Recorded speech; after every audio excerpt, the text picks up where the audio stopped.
Welcome to Crescent City with your hosts Natalie Jean and Jackie Zabrowski. Oh, we're sad, oh, we're sad, oh, we're sad, oh, we're sad. I'm a man now without a wing. I am a man. I'm not an angel anymore. How can you be an angel without wings? Very helpful to costume putting on, though. Yeah, it really helps. That, and also not having to deal with my slave tattoo really makes things very easy over here. I live in that hashtag hunt life. And I guess it's better than living that hashtag cunt life, but it depends on whether you like smiling or not. I mean, serving cunt is always approved in my book. Yes, especially when you're an angel person whose wings have been ripped off. But I'm not a slave no more, ready to murder. I like it because my face is dirty, but my chest isn't dirty. And for those of you that are wondering, yes, I am wearing my big fake chest. Obviously. But I did have to buy a separate big fake chest because the other big fake chest I've already tiger striped to be like Therian. And what am I going to wear, a tiger striped? Well, it would take me out of the day. Right? I'd be like, who am I? What am I? Am I a man or am I a mare? And I'm neither. I'm an angel, you fucks. Yeah, exactly. Hello, you're an angel without wings. Thank you. And it's very difficult living this life, but don't worry. Me and Milotnin coming through. I am Ghost Danica. Ooh, I like this. We're running short on characters at the end of the book. Yeah. We'd have to start being inanimate objects or something, unless we just reimagine some of the characters we've already done. Please give me a reason to be a clock man. I'm a clock man. Don't come at me. My name is Giuseppe. What was his name? Giuseppe? Giuseppe? Giuseppe definitely wasn't Oh, his name. you talking about from Beauty and the Beast? Yeah. Cogsworth. Cogsworth. Just like Giuseppe. They both roll off the tongue. I think one is a reference to being a clock and one isn't. Interesting. Or have you thought maybe Giuseppe just as like means the coils within? Honestly, it could. I have no idea. I don't know what Giuseppe means. And I will not be checking. No. What do we have? These little, forever boxes in front of us that we can find out this information? Hell no. That only ever tells the truth. Yes. Thank you, AI. Thank you, Google search. Man, AI is not there. It's not right. It's don't trust the AI, everybody. Don't do it. Don't look things up using AI. Apparently, though, everybody says that you can, and I specifically Jade from our beautiful chat, you can write -AI in your Google searches to make sure that the AI does not come up because they lie. And I have been given wrong information when I was being lazy and I didn't continue to look after I read the AI overview. And don't pretend like you haven't done it yourself. You know you have. Oh, yeah. I mean, there was already, nobody's reading past the headlines in the first place. Now a robot, is just making whatever they want. They're just making whatever they want. And nobody's going to check. So yes, Giuseppe does mean the wheels of a clock. Thank you. And I am a man inside of a clock. I wish I was not. I am much littler than I was before. Where is my penis? I think the penis is like the pendulum? Yeah, that goes back and forth. I will say, they weren't talking about his penis very much in Beauty and the Beast. I mean, I don't know which one you're watching, but was it mine? Whoa, Cogsworth, more like Cogsworth? Thank you. Yeah. Thank you, because that's not what I was going to say, and what you said made a lot more sense. Well, the really sexually active one in that movie was the candelabra, and I don't know where his is. Maybe it's one of the sticks. Oh, it's the flames. Ouch. Oh, yeah, better watch out. You're gonna get burned.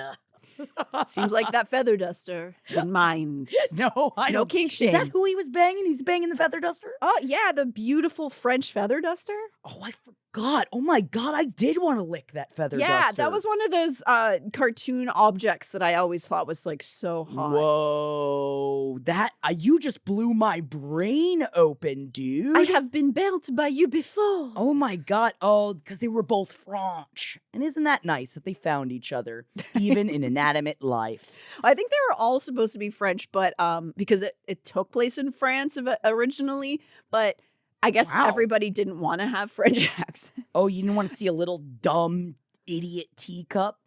And I need a cigarette, my man. Give me a cigarette. Chip, I hated Chip. Chip's pretty I want annoying. to bash him It's against like the wall. Scrappy Doo of the movie. I mean, at least Scrappy Doo was a dog. Chip was just a nothing, and he had the chip, and I just was like, oh, you want to be called Gash instead?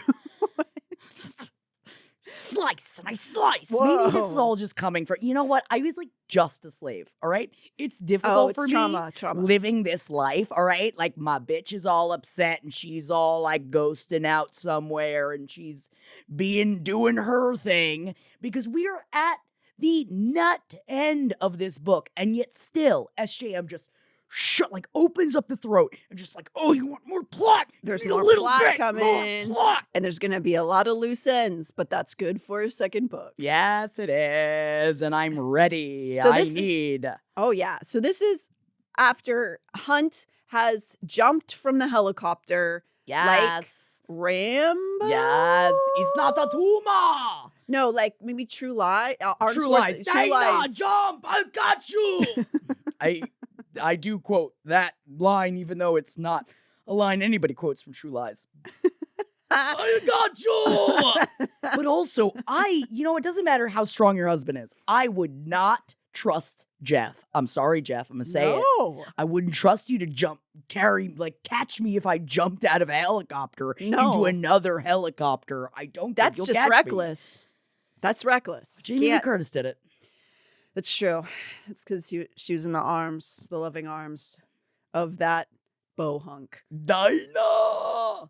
So this is a little bit of the opposite. Oh. Hunt is jumping to protect Bryce because, again, we're in a very sad, upsetting part of the book. There's a missile launch that is about to explode everything in Lunathian. All of this is happening, but also, guys, there's also a missile being launched. Yes, there's a missile coming. And so the last we left, Hunt had just jumped out and covered Bryce. And which is why your face is dirty. Yeah, my face, but not my chest, because this is just so pristine. Is that to say you landed face first on her? Face first, right into her breasts, and it was delicious. Oh, that's a nice way to go. Yeah, suffocated by breast. Oh, we could all be so lucky. That is, I'm sorry, earmuffs, Jackie. That is earmuffs. How Henry requested to be killed if he has a few days left to live. I do understand, and I see that for him, and I hope that you're able to give him that, Natalie. It's his dying wish. He's 110. Natalie. Oh, he's gonna make it to 110. Mm-hmm. I just imagine Henry's gonna start I feel like he needs to be shooting up fish scales or whatever Tom Cruise is doing. You know, I'm not saying Henry fucks fish. Yeah, Tom Cruise is shooting up fish scales, but I don't know if it's helping him to stay younger. I don't think so. And I mean, his body's not aging, but that face is saying something else, even though he's trying to stretch it out to such an extent that he's like, I am just a child, man. I just really don't want to ever get to the point in my life where I want to stretch my face. You know? I don't care if you do. I guess I have to die now. But it never looks right. No. It makes your mouth go like this. Yeah, it gives you Joker mouth. It gives you Joker mouth every time, guys. Yeah.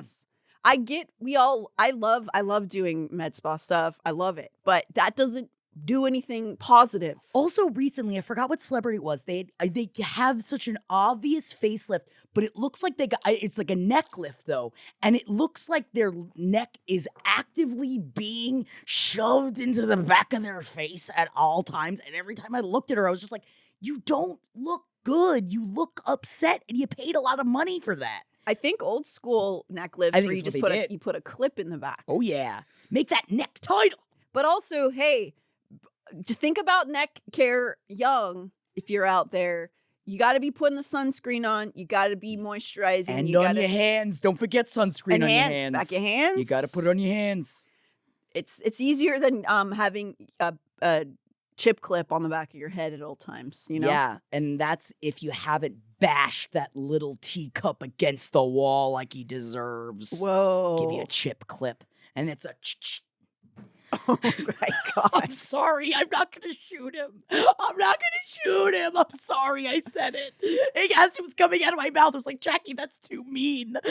Well, I guess Hunt's in his battle mode because... I'm sorry, that's what it is. I'm in battle mode, guys. So, at the top of chapter 91, Bryce is just realizing that she somehow didn't die. So we're with her just moments later. Awesome. After gathering her senses, she realizes that a gray feather is floating by her head and she panics.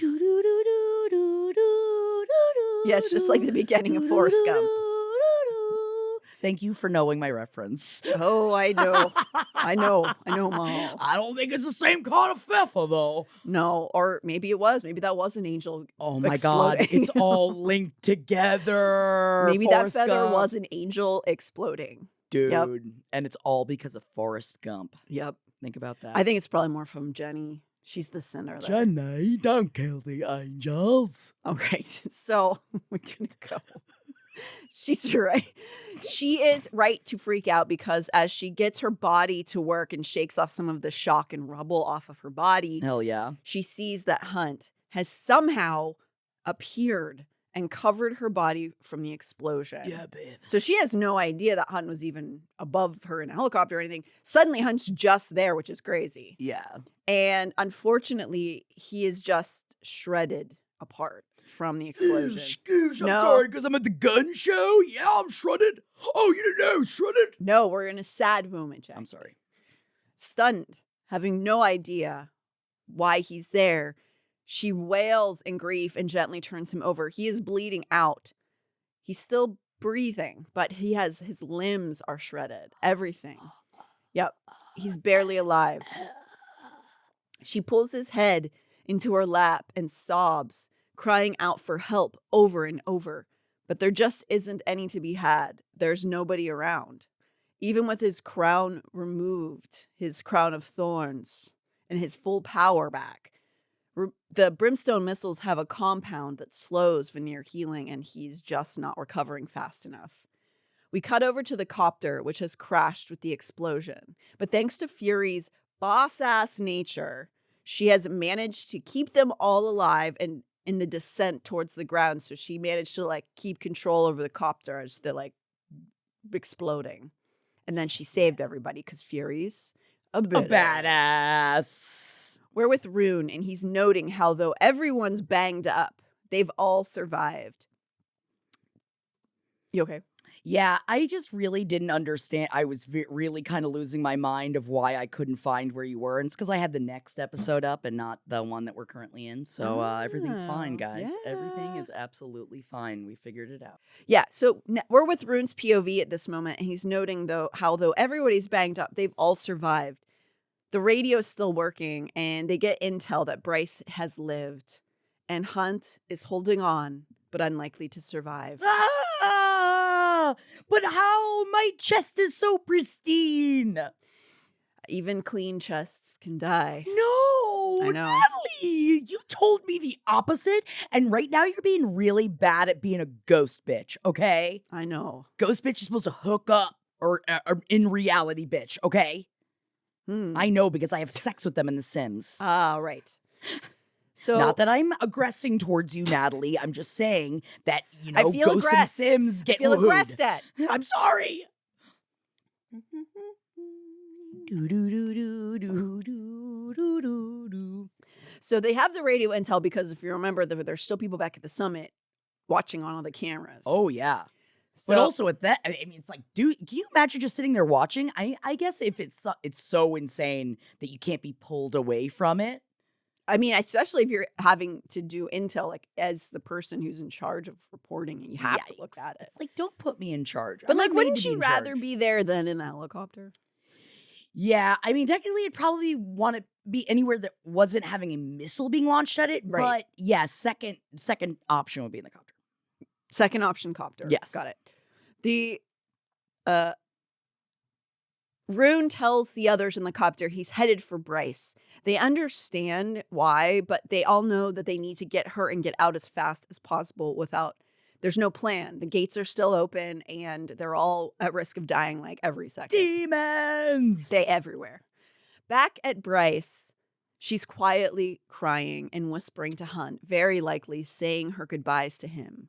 But she isn't ready to give up. It was worth it, Bryce. It was worth it. Oh, That's what I would say if I was Hun. I was dying in her groin. I Because his think- head is in her groin right now. I think right now he's too close to death to even talk. Not even any death rattles. He's just breathing. All right. I think maybe he's unconscious. She tells him she believes they met for a reason. This thought leads her to place him down gently and walk towards the heart gate. She has very little left to lose, and she wants to try whatever she can. Contemplative, she places her hand on the disc that used to serve as a communication device on the arch and is now a tourist trap.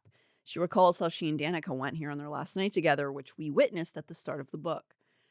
They worked as communication hubs previous to them being tourist traps because they sit on ley lines that create a matrix. Uh-oh. Don't tell the podcast bros, the matrix is here. No. Man, if they knew about this, maybe they would all be reading SJM. Yeah. Or if they understood the Matrix was written by two trans women about transitioning. But they won't. No. They can't come up with their own culture. But anyway, I digress. But what about Marty Scorsese? That's the culture right there.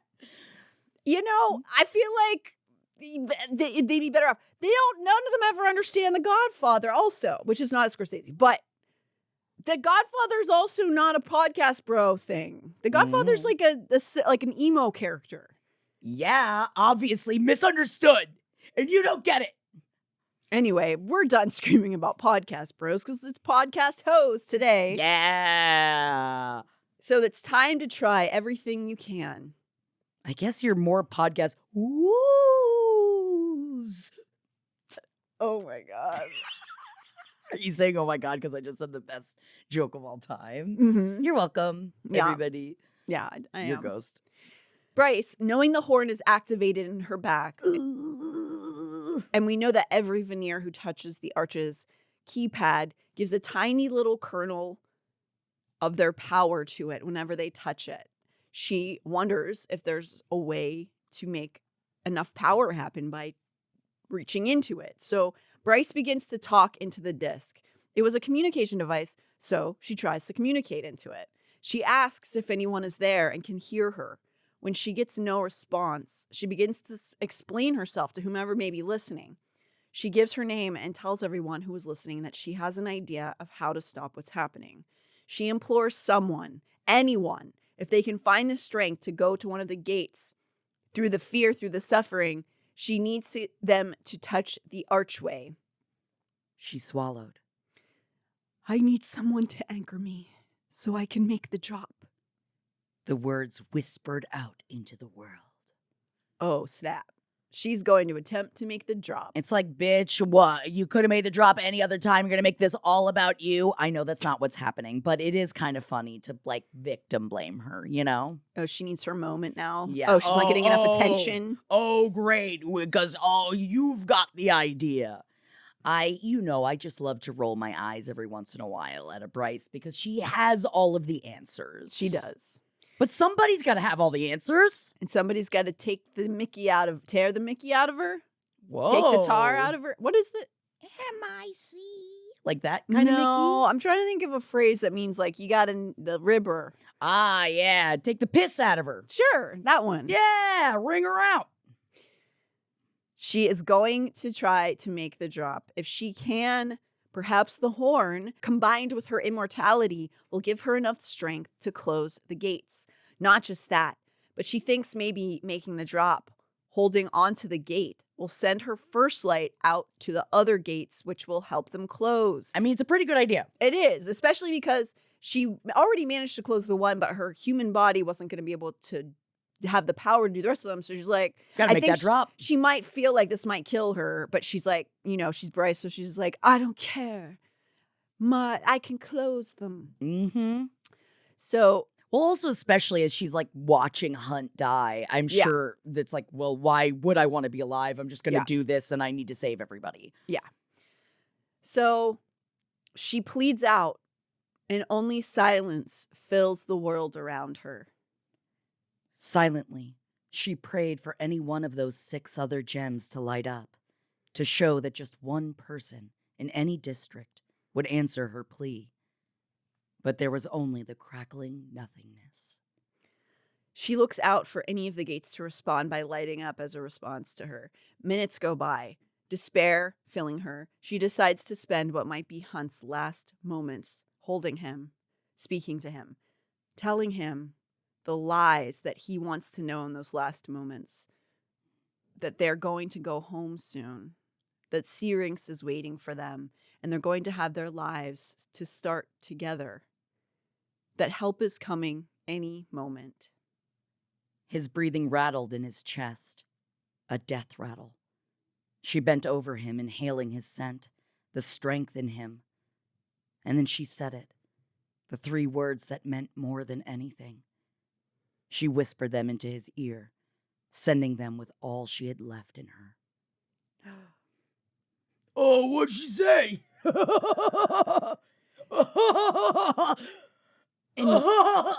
Invest in Apple. My lightning!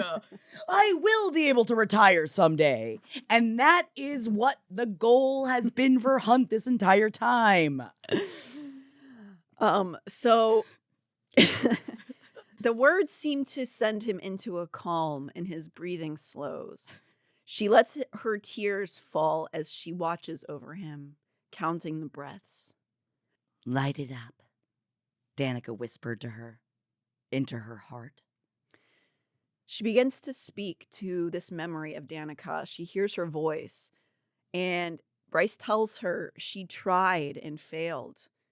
Danica's voice only says, light it up, over and over.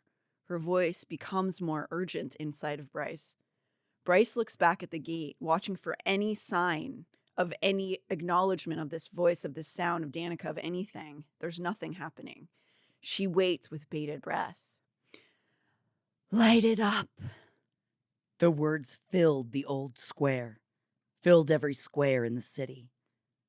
Bryce whipped her head around to look at the gate as Danica's voice sounded again.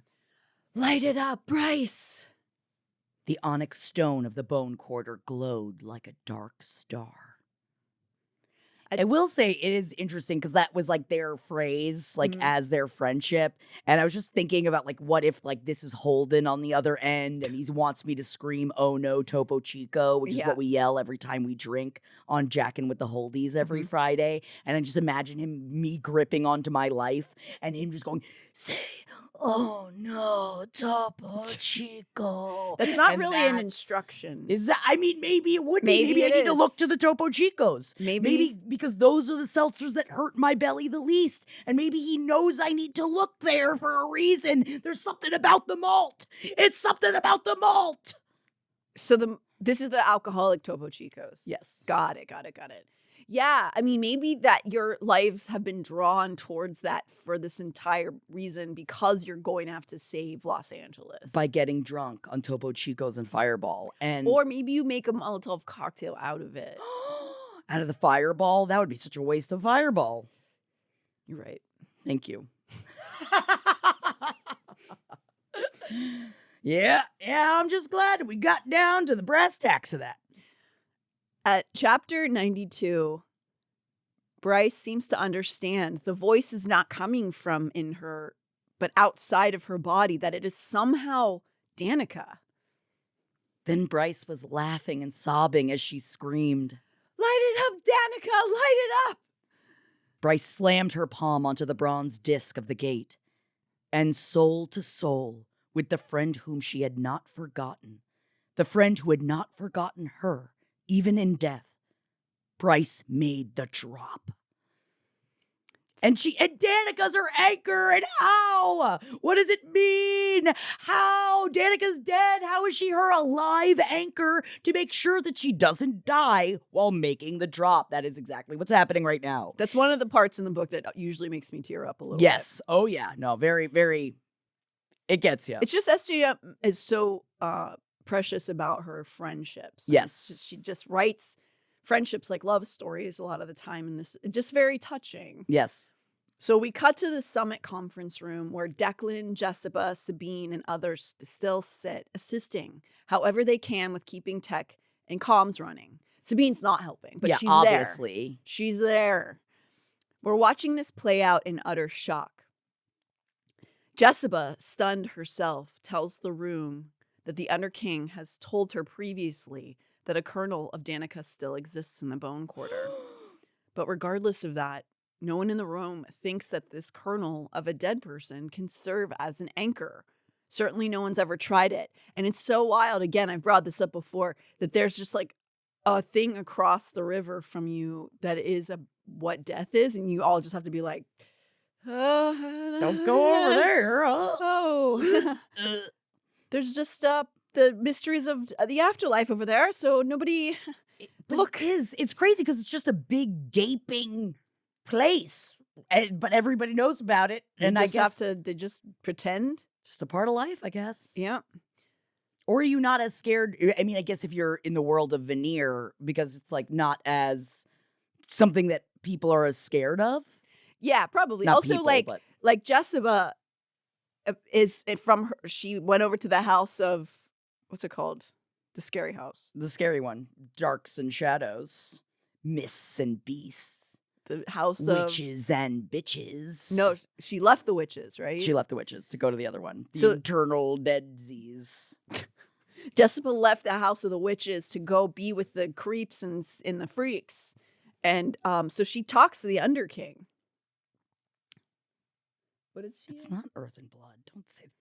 Join the House of Flame and Shadow. It was Flame and Shadow. She joined the House of Flame and Shadow. Thank you. Thank you. And is the Underking's emissary. So she talks to the king of the dead. So she knows something about it, but they still don't know enough about it really to understand how Danica could possibly be helping Bryce. Right. But because the drop is so central to their world, they have technology to track the descent on one of Declan's computers. They do whatever drop tech they have. Their beep boops. Maybe it's a DOS program. Oh, maybe. Yeah, right? I feel like they would have weird technology in the world where veneer exists that, like, they're going to have, obviously, invest in Apple. They're going to have iPhones and things like that. But I would assume that, all technology has got, maybe it's a little stilted because of all the magic. Yeah. Right? Did I just pull that out of my ass? Yeah. Yes, but So you think it's like 80s technology? Yes. Yeah, they have like floppy disks? Yeah, exactly. Hell yeah. So they get their floppy disk out about the drop technology. And they say, how do I make it hard? Yep. Bang it against the table. That's what I've heard. I mean, that would work for some people. It depends. So they have the technology to watch someone's power as they descend down into the drop. And they can see them going down. They kind of rate the system as they drop. And then they wait the 6 minutes before they have to die to make the ascent back up.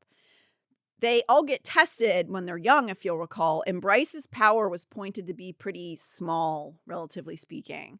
But as they watch her drop down, she's not slowing down at the rate she tested at. If she were, her ascent would begin shortly after. So basically, it's like taking a little mini bungee jump, and it would have already been back up. It is this.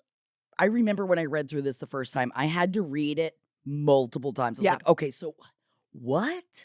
Wait. So, okay, it depends on how much power she has. Mm-hmm. That means how far she will fall. Yeah. So they think she's not going to fall that far. They think she's going to come right back. She's going to boop, boop, and come right back. But she's falling much further into the nothing than they expected. Yeah, because whatever their testing system is can give you like a rough range of where it's showing your powers, the well of your power is inside of you when you're young. And then they expect you to just like fall somewhere in that range. Deep. But instead of like her dropping down into like a pond, she's like dropping down an ocean. Yeah. But obviously this is all her. Tell them, Natalie. Tell them obviously what they should be thinking. This is the soul. It's like the soul is doing it. Her body is just on the touching the thing.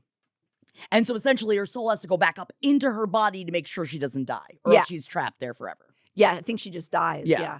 And so she is going a lot faster and a lot farther than they anticipated. And the drop that she's making is a one that only usually a very powerful veneer would make. But then Hypaxia, who's in the room with the summit people, begins to speak. She doesn't think the archway gemstone pads are part of a memorial like they had all been led to believe, that the arches aren't just this tourist trap. They are part of a blessing, she thinks. The blessing. The blessing. Grace, she died 30 years ago. I pledge allegiance to the flag. Not that kind of blessing. Quoting Christmas Vacation, sorry. Yeah. So all of the power, all of the veneer who have gone up to this tourist trap and touched has now accumulated inside of these archways. And it's as if somebody left these here to wait for the right person. That's sort of what Hypaxia is saying. So it seems that person is Bryce. Like Rune thinks, it's as though for hundreds of years, millions maybe, I don't know, hundreds of thousands of years, people, it's like if all of these hundreds of thousands, millions of people threw a coin into the same fountain. It's millions of drops of power. They all watch slack-jawed as her power drives deeper and deeper. The quartz gates across the city began to glow. Red, then orange, then gold, then white. First light erupted from them. Lines of it speared out in every direction. The glow creates a 6-pointed star through the ley lines. Whoa! And then explodes to the walls of the city in a perfect circle. Whoa! A hexagon, I think. Is that what it is? A pentacle. Oh, but a hexagon. A hexagon? Yeah. I don't know if that's a real word, but that's what I'm calling it. Because a pentacle is a star with a circle. And an inverted pentacle is the you one usually see for like in the tarot. In the tarot. Look at me, I know a thing. Although everybody's saying tarot now. Who is saying tarot? Witch talk and stuff like that. Why are they saying tarot? It might be right. I don't know. I feel like it's like, can we just keep it? Nope. Can we just keep it the way it was? I mean, I do love witch talk, and I do love the world of witch talk where you have to part of it, I've been trying to enact it in my own home, which is putting the home to sleep at night and waking it up in the morning and closing all of the curtains and saying goodnight to the house, and then in the morning waking it up to open up your energy every day and closing it in around you to keep you safe at night. And I've been doing it, and thank you, witch talk. So maybe I like witch talk, and I guess we have to start saying tarot. I'm sure we're going to get a lot of emails about how this is both right and wrong. It's got to be. I mean, I don't know. I'm going to ask AI. Don't, Natalie, don't. Yeah, right. You can see what it says. How to pronounce tarot. Tarot. AI is not giving me shit. Great. Fuck you. The computer says tarot. Computer says tarot, and you can't trust a computer, but for right now, we have to. It has a mouth, which is scary. Yeah, and it said, make the words even bigger mouth. And we're talking about the one in the Google. Not mine. I'm fine. Okay. I'm just a man angel that is starting to die, okay? So. Death rattle. Who's the baby now? So as this is happening, as she is making her descent, her power is coursing through all of the archways. It's as if somebody left these here intentionally for this purpose. Oh my God, Natalie. What? Yeah. What? Yeah. It's almost like these books all have bitches that were foretold or some shit. A lot of foretelling. What? And still, Bryce falls. We go back and forth between Bryce and the summit during these couple chapters, and we briefly get a POV of her falling, with Danica by her side, both of them laughing and whooping it up. Bryce's being is filled with joy, and she can only feel happiness in this moment. If this is all she gets, she is at peace with it.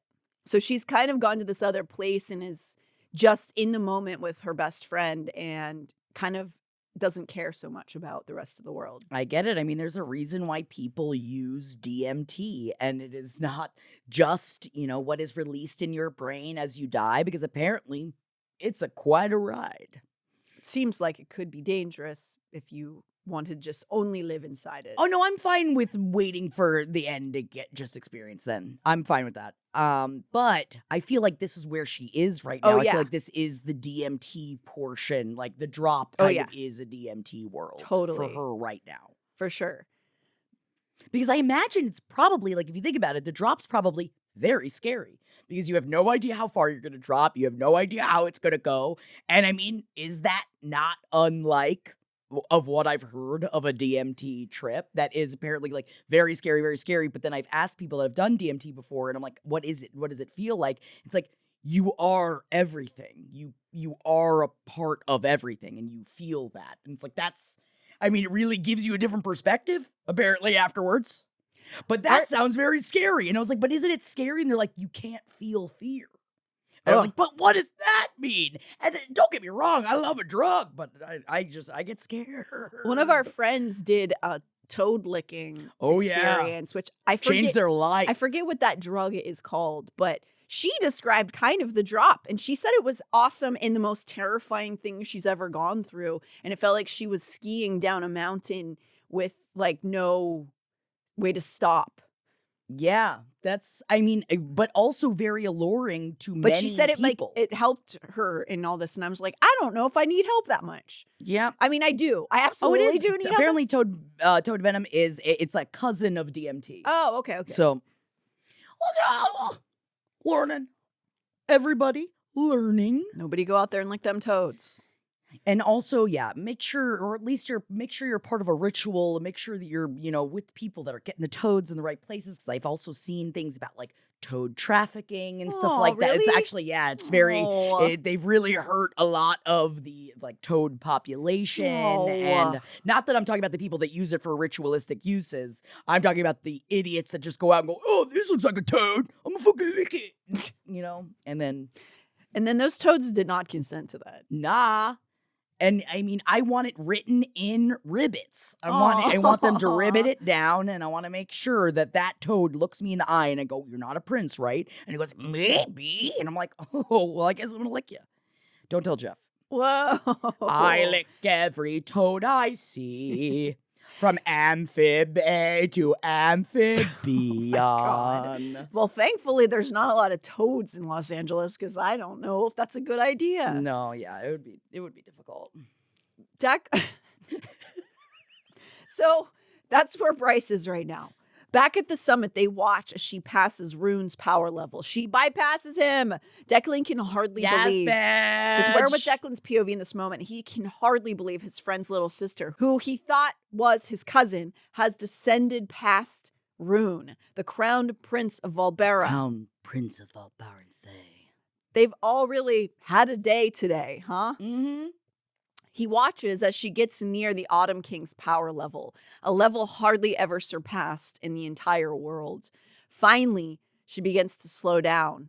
Keeping one eye on Bryce's graph, he also takes glances at the surveillance cameras in the city to find that the hell creatures are fleeing back to the portals. What? Over risking being trapped in the walls of this hostile world.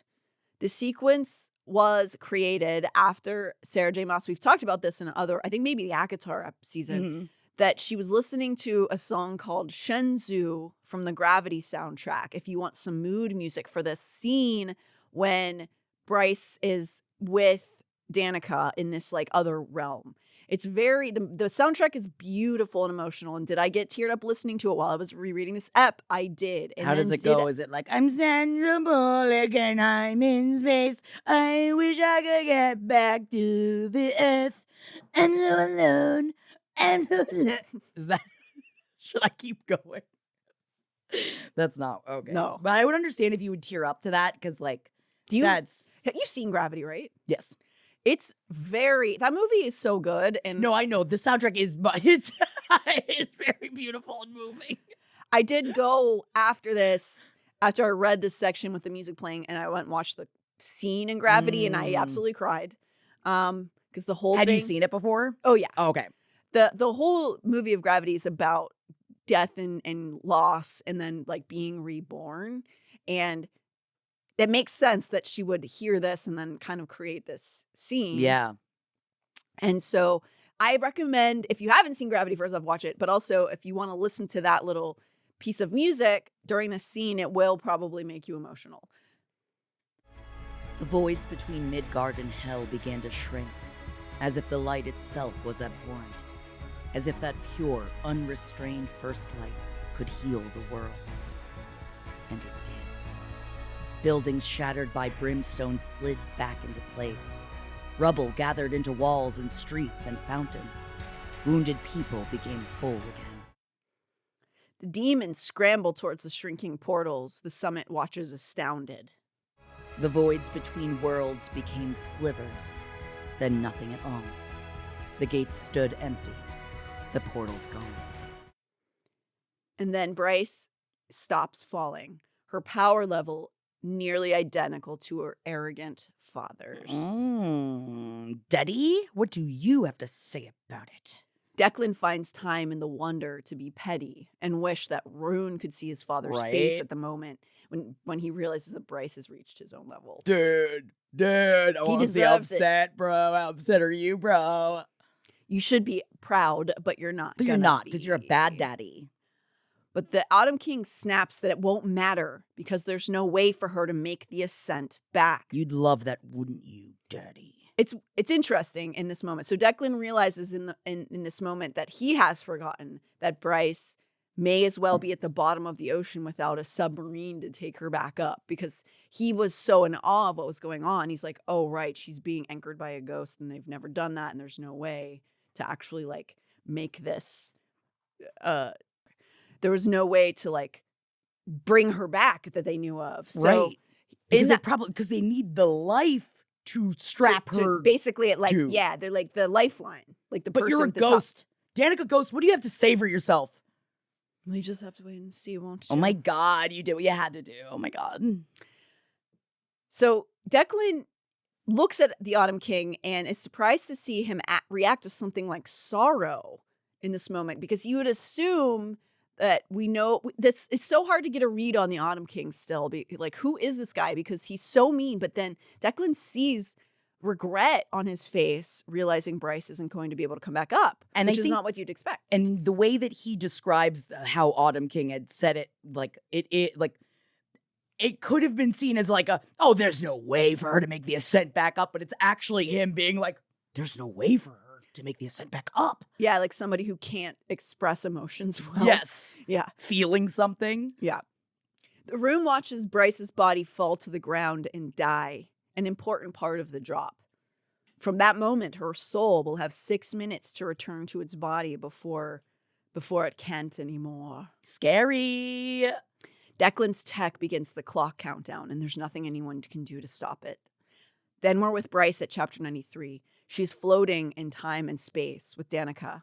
She doesn't care because she's holding her best friend, physically holding her for the first time in 2 years. She pulls back to see Danica perfectly as she was, as though she were living in front of her. Danica smiles back at her when Bryce asks with hope if she's alive. No, she says. This is just a projection of what was left of her in the bone quarter. But Bryce doesn't care. She tells Danica she's staying here with her and that it's enough. Danica does not accept this. Of course not. Look at what she's doing for you. Yeah. She asks why Bryce wants to stay, and Bryce's pain pours out of her. It's too hard without Danica by her side. Life is too hard. Danica looks at her with disappointment, telling her this isn't the Bryce she knows. She's stronger than that bitch. That she can't just languish with this little piece of her left in this void. Bryce begins to cry as Danica tells her that she's watched her and expresses how proud she is of Bryce. Bryce wants to know why she lied about the horn, and she tells her it was to protect her. She then teases Bryce for offering up her spot in the bone quarter, calling her an asshole because she thought, like, well, you didn't think I was going to make it? Like, why would you? She didn't know. She didn't know. But this is the only person who can really get through to Bryce in a lot of ways. Yeah. Danica tells her the wolves are with her in the quarter and they have all watched her bravery. When Bryce still looks like giving up. Danica asks about Hunt. Who, me? Yeah. No, I'm dead. No, not yet. Dang. Actually, I think she's already healed you. Aw, cute. She tells Bryce it's okay to want to go back for a guy, that he isn't just some guy to her. Yeah, I'm an angel. Yeah. And then she reveals the news. Bryce has healed him with her descent. Bryce's breath shuddered out of her. She'd done all of this for that wild hope.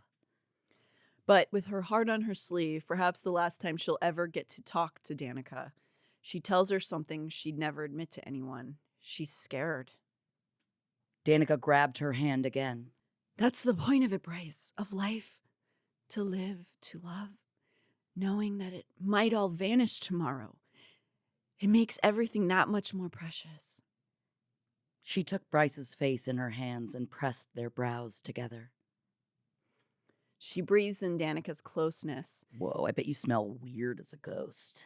She said she still smelled the same. Yeah, but I doubt it. Ghost smells. Maybe it's just her brain tells her it does. Oh, I thought you were going to say maybe it's her brain oozing out of her ears. Oh, maybe. Maybe that smells good. Maybe. We don't know what our brain smells like. It's true. And she admits she doesn't think she'll ever be able to make it back in the time she has left. Try, Danica says. Yes, bitch. That she'll always be with Bryce. You can do it, Bryce. Come on, Bryce. Bryce looks at her friend one last time and tells her she loves her. Danica seems to sense urgency and tells Bryce she has to go now. Back at the summit, they watch the timer ticking down.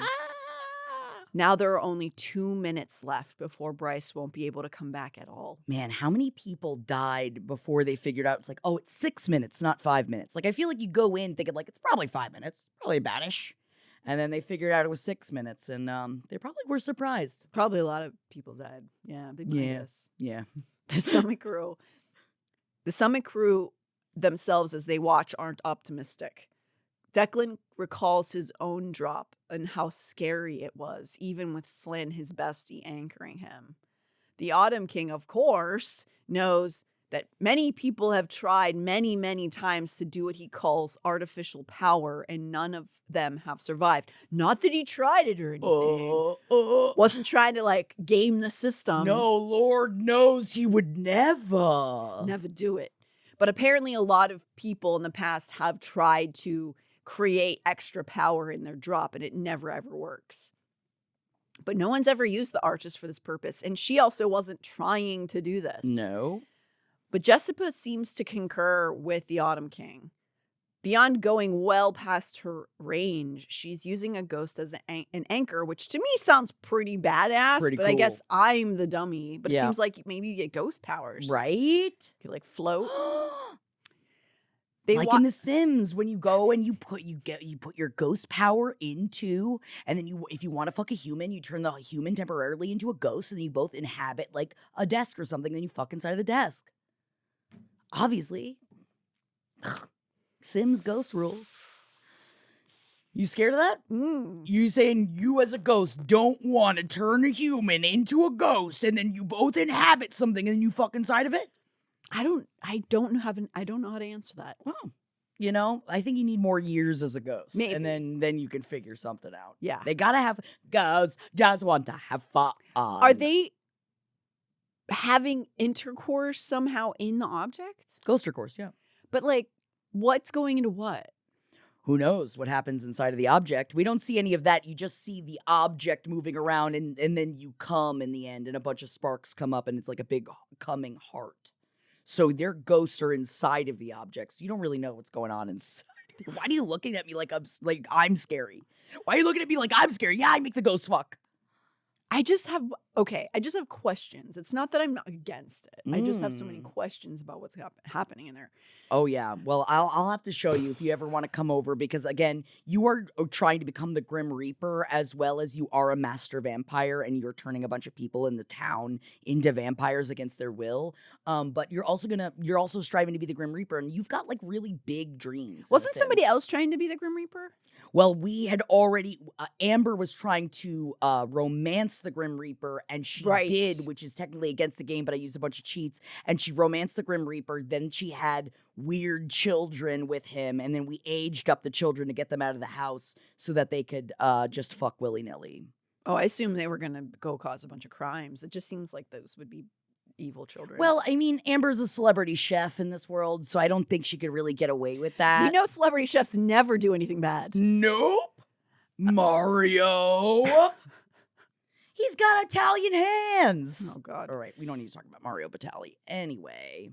So they watch the clock ticking down to 1 minute. Bryce's soul hasn't made a move on their text. She's still at the bottom. She's talking to Danica through this. Surely it must be impossible. And it is. Bryce dies. The end of the book. That's not what happens. Get your head out of your ass. Declan begins to accept the inevitable as the seconds tick down to single digits. 1. The milliseconds race toward 0. True death. The clock stopped at 0.003. A red line shot across the bottom of the Illusion Systems graph along the runway toward oblivion. Declan whispered. She's running. Which I still don't quite understand. I don't really get it because in my head she's dropping through water, but now she's running. So in my head, this whole thing was happening like they weren't actually talking, but they were like mind talking through water. And then this part broke open my brain because that is not what I was seeing at all. And I was like, what does that mean? But I think I just needed to like change the perspective in my brain. You know what I mean? I think it's the idea that Bryce is having a lot of this manifest in her own brain. Yes. So she's manifesting this runway that I guess a lot of people doing the drop see, which is like visualization of a way to get back to their body. Yes. So she sees this runway. And behind Forrest Gump is really getting real now. Run, Bryce, run! But she doesn't have the things on her legs. That's probably better, right? I get. Well, I mean, not if she's Forrest Gump, but I mean, Bryce doesn't need them on her legs, so No. I think. Behind Bryce, Danica screams encouragements to run. As the ascent begins, many people, like we were just saying, see a sort of runway, a place aiming towards the surface, and this is where Bryce is aiming now. Bryce ran and ran and ran, arms pumping, gritting her teeth. The odds were impossible, the likelihood slim. But she tried. With Danica beside her, this last time, she could try! She knows now with all of her that Danica's always by her side. Yes, badge, badge. And that she can do life. Yes. She just has to get back. Yes. She takes that mental run to the very edge of the runway and uses all of her might to fling herself upward. Back at the summit, Declan can't believe what he's seeing. Her force launching upwards. The Autumn King is incredulous, asserting there's no way it's possible. But Sabitch points out to the little kernel of energy that flanks her and then fades away. Declan knows that it's Danica. Damn. That the little piece of Danica is now gone from every plane of existence. Bryce's tracking on Declan's tech shows she's shifting rapidly between veneer forms. All those who gave a drop and were reminded of the scene under the mountain with Feyre, not only with the drops of others, but with the Prime speaks. That Sabine can't believe what's happening, and it's something that she'll never understand. She'll never understand it! That she's ascending with the most powerful source of energy for those brave enough to open themselves to it. What is it, Natalie? It's love! She has love! The love is back! You'll never understand, Sabine. You've never been loved in your life. And you never will. Never will. She's getting closer and closer to the surface, but she's slowing down and not quite back yet. Then Declan sees movements on the Fyro surveillance camera. It's Hunt. He's healed. What? Hovering over Bryce's body, administering chest compressions. He's shouting at her. Declan can hear. he heard what Bryce whispered to him about his investments.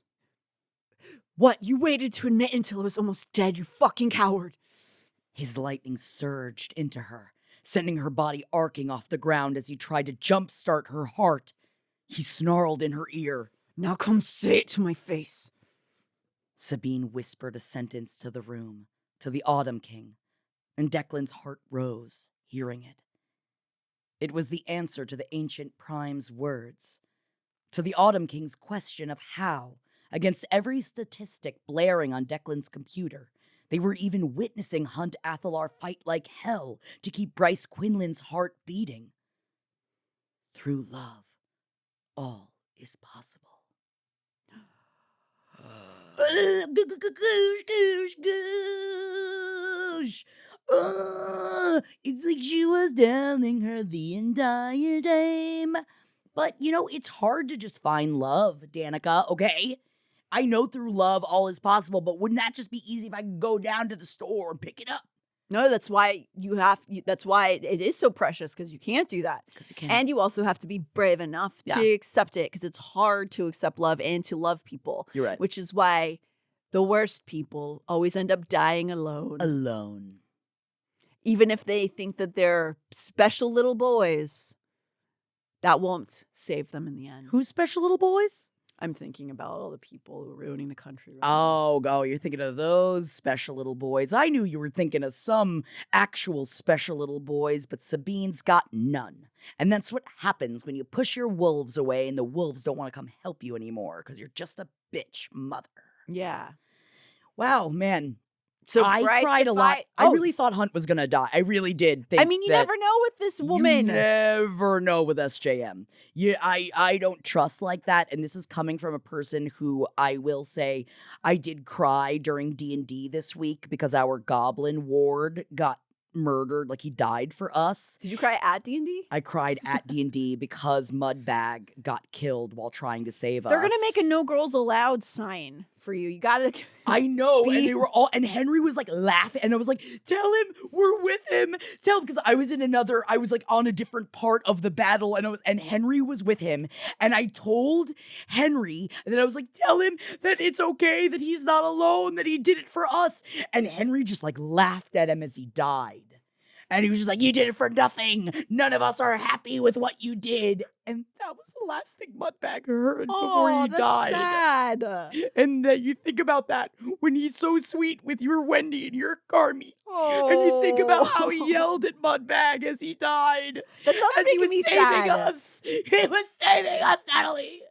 And I know he was a goblin, and everybody says that goblins aren't the same as all of us, because maybe I'm a barbarian half-elf, and maybe he's not as strong as we are. But he helped. I think he deserves love. Thank you. You're welcome. And Jeff had a cute little voice for him too, and now he's dead. What was his voice like? I talk like this.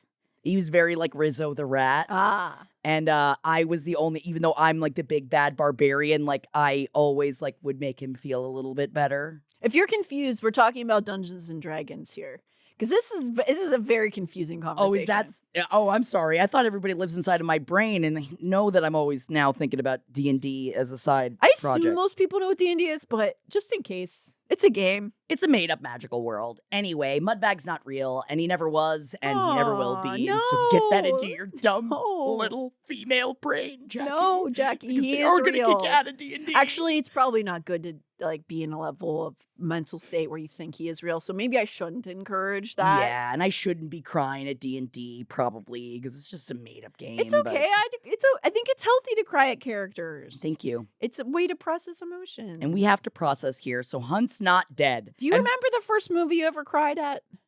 I remember the first, specifically, you asking me this. I remember. I did. No. I meant like in you asking me this. The first book I ever cried in was Harry Potter when Cedric, spoiler, when Cedric Diggory dies. That was the first time I had ever cried in a book. I cried. Oh, really? Ever? Yeah, because it came out when I was that age. Oh, so yeah. I was like reading it at that age, and I cried and I cried and I cried. I was in my 20s when I cried when Dumbledore died. Oh, I cried hard. Oh yeah. But also fuck her. But Fuck Dumbledore. her. But Dumbledore is pure. Yes. And now just do what I do. And every time I, buy things like butter, beer, popcorn, just donate to a trans organization. Yes, If you can, bitch. just remember to support. If you, need to try the butter, beer, popcorn like we did, then just support a trans Oh yeah, because organization. I already have tickets to Epic Universe for August this year, So you'll be donating. and I will be donating. We 'Cause will be donating. I will go to Harry Potter Land forever. The rides are too good. I'm sorry, but I will always counter donate when I go. That's what we got to do. That's all what's about, everybody. And don't forget, through love all is possible. We'll be back next week with the end of the episode. Oh, Not God. episode book. Episode book. Book. Episode book.